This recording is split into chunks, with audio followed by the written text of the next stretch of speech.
Now the Spy Family has finally gotten its anime adaptation. Many of you guys have been introduced to the members of the Forger family. You got Loid, who's really the secret spy Twilight. You have Yor, who's actually an assassin, and you got Anya, who's a lovable telepath that's their daughter. However, this wholesome Forger family isn't a trio, but instead there's a fourth member of the family who fits right in with their own secret, and they have their tragic backstory, and they have their own quirks that you're sure to love, especially when you dive into the history as well as the inspiration behind the character. So in today's video, we're going to be looking at the fourth family member of the Forger family, Yor Forger. Now, part of what makes Bond one of my favorite characters in this series is that while he is a dog, it's his upbringing and the history inspiration and the real world inspiration behind his character and the way that he's worn himself into the hearts of the Forger family that really stood out to me. Before he was brought in as a member of the Forger family, Bond was experimented on in a cruel way that left him with the ability to see the future, which this ability has saved more than a handful of lives in the process since being part of the Forger family. The reason Bond was experimented on is he is part of the research operation that was codenamed Project Apple, which had been conducted under the government's orders in order to carry out these cruel experiments that the whole purpose of was to make animals with extremely high intelligence to be used for military purposes. The test subjects range from dogs to dolphins to birds. Initially, Bond was one of those animals that was scheduled to be destroyed, but ended up being sold onto the black market. And on the day that he was being sold to a new client, Bond had a vision of being part of the Forger family on one day, and that was the sign that his destiny was about to change. Now, it's poetic that a dog who can see into the future as a result of experiments that included having his brain electrocuted several times over, while the researchers openly wonder if the next shock would kill him, only to continue on with the experiment. Is poetic in the sense that he would end up being loved by Anya Forger, who, because of her own circumstances where she was experimented on as a young child before she met Loid, Anya can actually relate to Bond, and that makes their whole dynamic so wholesome. Bond's story is a story of perseverance to the highest degree because he had to endure such harsh treatment, but he also had to endure being part of a plot that sought to use dogs in such a way that failed test subjects such as himself were going to be used as part of an assassination plot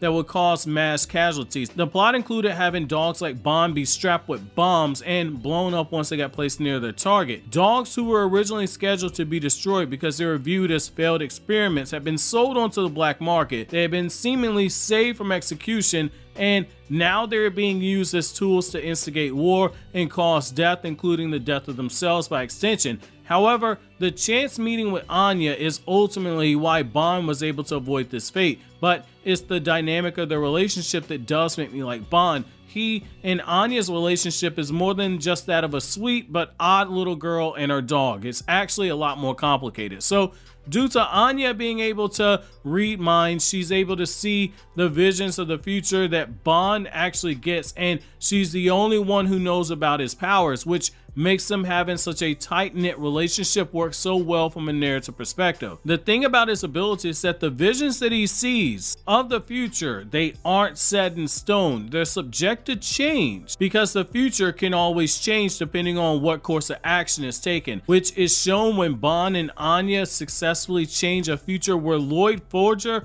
aka Twilight, was killed off, which for more information on this topic, you'll want to check out my video going in depth about the death of Loid Forger for more details. Now, it's through their interactions that we see Bond begin to form an attachment with Anya to the point where when Keith, one of the terrorists who tried to kill Minister Brantz, tried to have Anya killed, Bond was quick to defend her despite his own fear at being confronted by those same people that did that harsh training to him. What's interesting about Bond as a character is that for as many wholesome moments that you get, like in the last chapter, which as of this recording is chapter 62.4, where Bond is trying to impress another female dog, or you have moments where his love for Anya leads him destroying her penguin, or he saves Loid's life once again during a fire when they're saving a puppy. But the thing is that it's the real world aspects of his character that really draw me in. So the plan to have dogs be used as bonds is something that can actually be traced back to the real world as well, which for me as a history geek, I really love what I'm seeing right here.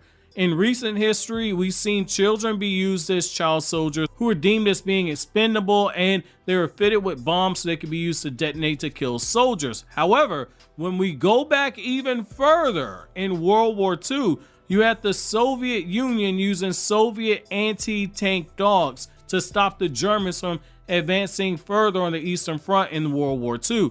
What the Soviets did here was they trained their dogs to carry out bombs that were strapped onto their bodies until they got to a specific point. The dogs would then use their teeth to pull on the belt of the bomb to release it, and at that point they had to return back to their handler, who would use a remote to detonate the bombs. Now, the Soviets would use over 40,000 dogs in this manner on their operation to essentially have the Red Army blow up a bunch of German tanks.